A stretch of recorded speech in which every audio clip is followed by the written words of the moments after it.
Dumako naman tayo sa Kamanava kung saan di pa rin naapula ang sunog sa isang nakadaong na barko sa Navotas. Habang sa Malabon at Valenzuela, tuloy pa rin ang buhay at hanap buhay kahit baha pa rin doon. Nasa frontline na balitang yan, si Kari Kaitor.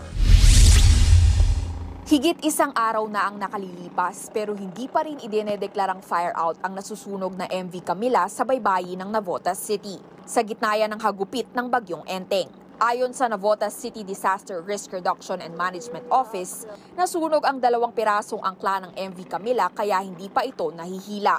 Malakas din ang alon kaya hindi raw agad makaresponde. Nagdeklara po ang Bureau of Fire dito ng fire under control mga bandang 5:00 na po ng hapon, At nagpa-deploy din po tayo ng PCG vessel dito. Ang BRP Sendangan po natin ay nagpunta para magresponde. Bukod dyan, isang barge naman ang tinangay sa may karangalan 2 sa Tangos, North Navotas matapos masira ang forward ropes ng barko kaninang umaga. Ayon sa Philippine Coast Guard, nato naman agad ito. Pero muling natangay ang barko bunsod ng malakas na hangin at alon. Magsasagawa raw ng boarding inspection ang PCG oras na gumanda ang panahon. Sa ngayon, 140 pamilya pa rin ang nananatili sa evacuation centers ng Navotas. Sa Malabon naman, hindi pa rin humuhupa ang baha. Pero tuloy lang sa paghahanap buhay ang mga tindera sa bangketa, gayon din ang iba pang mga may negosyo sa Sitio 6.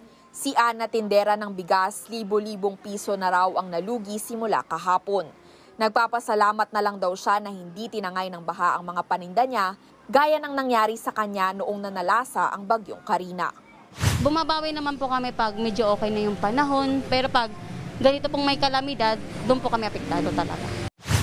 Bumaba naman na ang baha sa Hernandez Street kumpara sa abot bewang nitong lalim kahapon. Kwento ni Nanay Dolce, pahirapan talaga sa lugar nila kapag baha. Pagka lumaki talaga, akyat talaga kami sa taas. Dahil nasa baba lang din ang tulugan namin, lulubog talaga.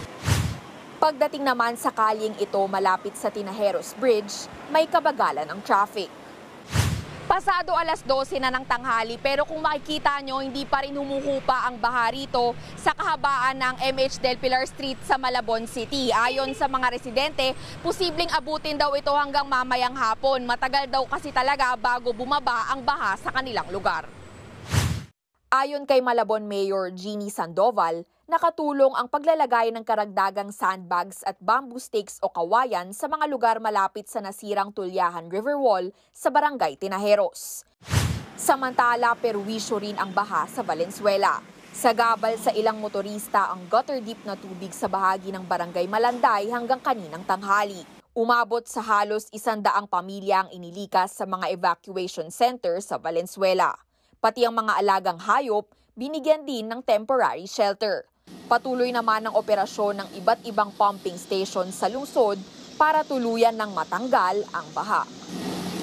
Nagbabalita mula sa Frontline, Kari Kaitor, News 5. Mga kapatid, Julius Babaw po. Iba na ang may alam at may pakialam sa panahon ngayon.